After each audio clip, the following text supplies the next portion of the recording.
Welcome to Easy English, your go-to channel for improving your English and life. You know that feeling? You've got something really important you should be doing, but somehow your brain finds absolutely anything else to focus on. Oh, definitely. It's incredibly common. Yeah, you're definitely not alone, if that sounds familiar. Yeah. Today, we're really going to get into how to, break that cycle, how to move from putting things off to actually getting them done. We've sifted through quite a bit of thinking on this, and we want to pull out the practical stuff. Exactly. We'll look at maybe why we procrastinate, the psychology behind it. We'll talk about spotting your own sort of triggers and patterns. And the hidden costs, too. Sometimes understanding the downsides can be motivating. Good point. And then, importantly, the mindset shifts and the actual tangible strategies of time management, breaking things down, setting up your space. Right. The goal here is for you to walk away with some real insights, some actual techniques you can try out pretty much straight away, moving from just thinking about it to actually doing it. Okay, great. So let's jump right in. Why? Why do we avoid things even when we know logically it's just going to cause more hassle down the line? What's happening upstairs? Well, it's interesting because a lot of the material suggests it's really not about being lazy, even though it might feel like that sometimes. It's often rooted much deeper in our emotions. Emotions, like what? Like fear of failure. That's a big one. The idea of not doing a task well enough can be so intimidating that just starting feels impossible. Okay. So if you don't start, you can't technically fail at it. Precisely. There's that quote from Neville Isdell, "The way to get started is to quit talking and begin doing." It really hits on that need to just push past that initial mental block, that fear. That makes a lot of sense, that potential outcome just looming there. You also brought up perfectionism. How does that tie in? Well, perfectionism often means setting these, incredibly high standards, sometimes impossibly high. Right. And the thought that whatever you create won't meet that standard, that can stop you dead in your tracks before you even type a word. Yeah, I can see that. There's another idea that really resonated. You don't have to be great to start, but you have to start to be great. It kind of gives you permission for that first draft, that first attempt to just be a start. Not the final polished product. Exactly. And then sometimes it's simply, a lack of motivation. The task seems boring or maybe overwhelming or just not immediately rewarding. Finding that internal drive can be tough. So understanding which of these is at play for you personally. The fear, the perfectionism, the motivation dip, that's the starting point. Absolutely. Recognizing the psychological drivers is really key before you can start tackling the behavior itself. Okay, so we're getting a handle on the why. How do we then figure out our own specific brand of procrastination? Because like you said, it probably looks different for everyone. Yeah, self-awareness is crucial here. The material really stresses paying attention to when and why you procrastinate. What's usually happening right before you decide to check social media instead of starting that report. What are the triggers? Exactly. What situations, what feelings, what thoughts seem to pop up?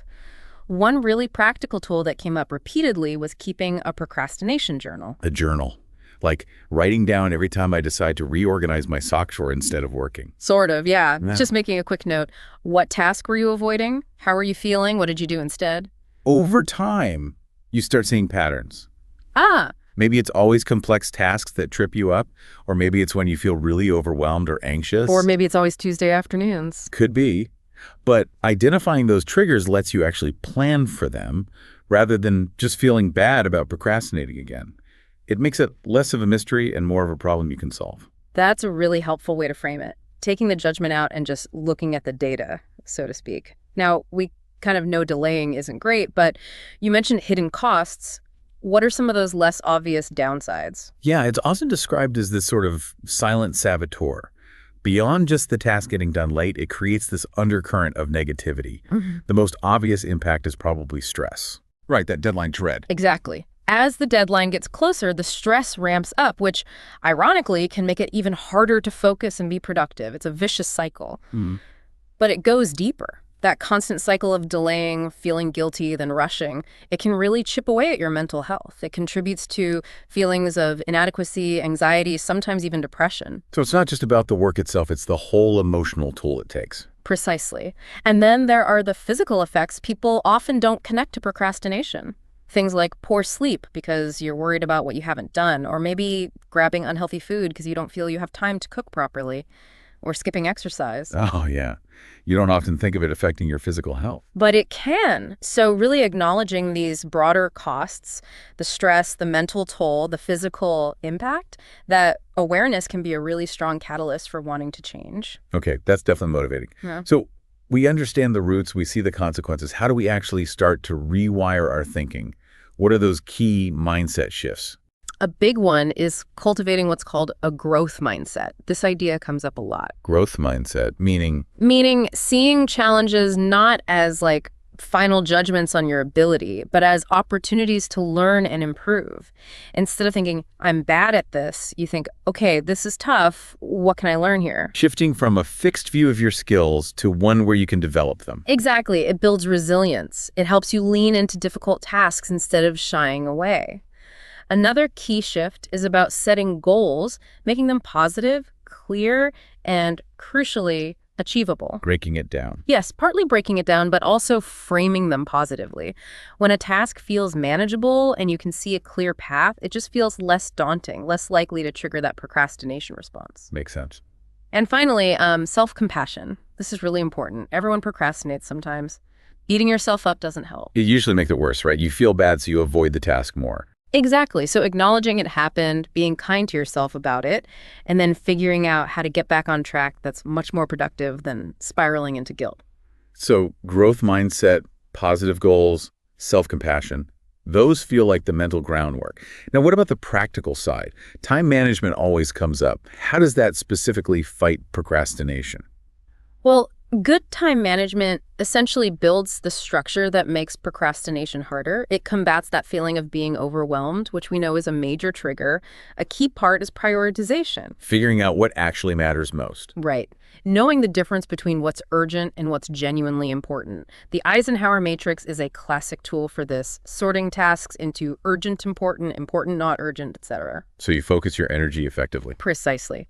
And then there are all the tools available now. Digital calendars, planners, apps like Trello or Asana or Todoist. They help you organize, set deadlines, track your progress visually. See what you need to do and when. Yes, and creating a realistic schedule is vital. And this is important, building in breaks. You can't just sprint forever. Burnout leads to procrastination too. Ah, good point. Like the Pomodoro technique. Exactly like the Pomodoro technique. Working in focused bursts, say 25 minutes, then taking a short break. It keeps things manageable and helps maintain focus over longer periods. But the real key is consistency. Using these strategies regularly is what builds the habit and breaks the procrastination cycle. Okay, consistency. That brings us to another big one, breaking down huge, scary projects. We know we should do it, but how do we actually make that work against procrastination? The trick is to make the steps genuinely small, like almost laughably small sometimes. Start by defining the overall goal, clearly. Then, what are the major chunks, the milestones? Okay. Let's say it's a big research paper. Milestones might be research, outline, draft section 1, draft section 2, edit, references. But then you break those down further. How small are we talking? Under research, maybe the very first task is just find 3 relevant articles, or even just open library database. The point is to make that first step so easy, so non-threatening, that there's almost no reason not to do it. Getting over that initial hump. Exactly. Remember that Zig Ziglar quote again. You don't have to start to be great, but you have to start. That first tiny step is the start. Then you prioritize these mini tasks, what absolutely needs to happen first. Focus on just that one thing. Just that one thing. Don't even think about step 50 yet, just step 1. It makes the whole process feel less overwhelming, boosts your sense of accomplishment as you tick things off, and reduces that urge to flee. That feels much more manageable. Yeah. Now, what about where we work? Does our desk, our office, our kitchen table, does that environment actually affect whether we get stuff done or just scroll through our phones? Oh, absolutely. Your physical workspace plays a huge role. Some of the material we looked at really emphasizes how designing your environment can either help or hinder productivity. Well, think about it. If your desk is piled high with unrelated stuff, visual clutter everywhere, it's distracting, right? It makes it harder to mentally focus.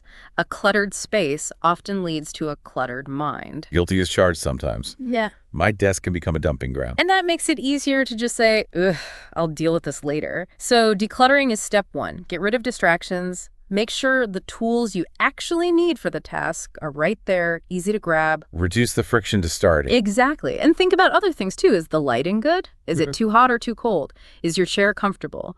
Creating a space that feels inviting, organized, and set up for focus actively discourages procrastination. It sets the stage for action, like you said earlier. Okay, so declutter, organize, make it comfortable, setting the stage. But what happens when, our own willpower just isn't enough that day? That's where accountability comes in, I guess. Precisely. Accountability systems add that external layer of motivation. Knowing someone else is aware of your goals or that a system is tracking your progress can make a big difference when your internal drive is flagging. So like telling a friend you'll have the draft done by Friday. Exactly. That's a simple, classic accountability partner. A friend, a family member, a colleague, someone you check in with regularly. Just knowing you have that check-in coming up can be enough to keep you moving. That little bit of positive pressure. Right. And technology can help here too. Lots of project management apps like Trello or Asana let you share tasks or boards. There are even habit tracking apps like Habitica that gamify it and sometimes have social components. Finding what works for you, whether it's a person or an app. Exactly. The key is finding some system that resonates with you and helps you feel responsible for following through on your intentions. We've touched on apps for tasks and accountability. Are there other specific tech tools designed to help fight that procrastination urge? Yeah, there's quite a bit out there now, designed specifically to tackle distraction and boost focus. Beyond the task managers, think about browser extensions. Like ones that block websites. Exactly. Tools like Stay Focused or Freedom let you limit your time on distracting sites like social media or news portals, or even block them entirely during specific work periods. Taking temptation off the table. Pretty much. They can also often block distracting apps on your phone or computer too. And then going back to Pomodoro, there are loads of apps like Focus Booster that just run the timer for you, work interval, break interval. They structure your time. So using tech to enforce the boundaries you want to set for yourself. Right. These tools aren't magic bullets, but they can definitely remove some common obstacles and make it easier to stay on task. Okay, that's helpful. But procrastination feels different in different situations, doesn't it? Like putting off studying feels different from putting off a work project. Do the strategies need to change? They often do, yes. The context matters. The triggers might be different, so the best approach might vary. For students facing, say, a big essay or exam prep, that strategy of breaking the assignment down into really small pieces, research questions, outline points, paragraph goals, combined with a detailed schedule with mini deadlines, that tends to be really effective. Applying that breakdown method very specifically. Right. Whereas in a workplace scenario, maybe procrastination stems from feeling unsure about expectations for a project or just seems overwhelmingly complex. Okay. In that case, the first step might be seeking clarification from a manager, and then, again, breaking that big project into phases and smaller actionable tasks. And for any task in any context, that just feels huge and intimidating. Pomodoro again? Pomodoro is often a great fallback. Just commit to 25 minutes. Anyone can do 25 minutes, right? It lowers the barrier to entry. So yes, understanding your specific procrastination scenarios is key to picking the right tools. That makes sense. Tailoring the approach. So bringing it all together then, for someone listening who really wants to shift from being, a chronic procrastinator to someone who gets things done, what's the core message? I think it's really a combination of things. First, understanding the why your personal psychological triggers, then actively choosing and practicing strategies, the mindset shifts, the time management, the task breakdown. And creating the right conditions. Yes, designing that supportive environment and setting up accountability, using tech tools where they help, and importantly, realizing that motivation often follows action, not the other way around. So don't wait to feel motivated, just start. Just start small, celebrate those small wins when you follow through. That builds momentum. It's about commitment, practice, and being a bit kind to yourself along the way. It absolutely is possible to make that shift and become much more action-oriented. That's a really positive and practical note to end on. Yeah. We've covered a lot of ground. The psychology, the patterns, the costs, and a whole toolkit of strategies from mindset to apps to environment. It's clear there's no single magic fix. Right? It's about finding what resonates with you. Exactly. Experimenting and seeing what sticks. So maybe a final thought for everyone listening. As you reflect on all this, what's just one small, concrete thing you could do, maybe even right after this, to take a step towards being more action-oriented? Don't overthink it. Just one small step. We really encourage you to give it a try and keep exploring these ideas.